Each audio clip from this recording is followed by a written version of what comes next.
again everyone and welcome back to my channel, and also welcome back to So You Think You Can Bake series. Yay! As I mentioned from my previous episode, this time I will be making Bûche Roulée. It's also known as a roll cake, and it's originated from France. Usually they have this during the Christmas. And this time I have the chance to make my own Bûche Roulée. Some of you may be new here, so just to let you know again that I am baking from a recipe book from the Le Meilleur Pâtissier by Julia, the winner of 2023 Le Meilleur Pâtissier. And the two episodes that I've done previously, I link it right here, and I will also link it at the end of my video. And before we begin, I'll put on my apron first. Now I'm an SQ baking ground crew. So let's move on with the baking.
And I've done my Bûche Roulée cake. Oh my god, it's so intense, to be honest. As it stated, the difficulty level is medium. To me, it's quite hard because some of the ingredients, I prepared it a day, 2 days before because I have a baby, so we need to divide our time, right? But finally, I completed the cake and I really cannot wait to taste how it tasted as a whole. Let's try this!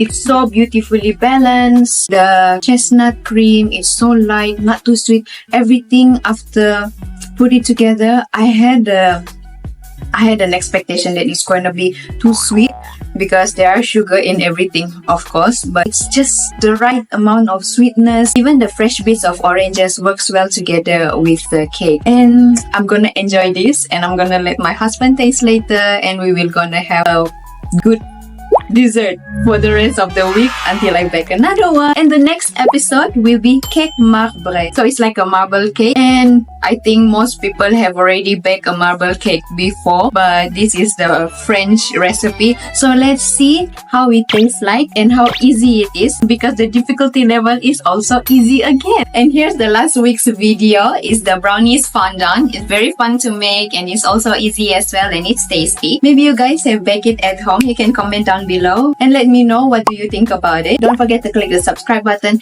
and I see you guys again next time. Bye bye.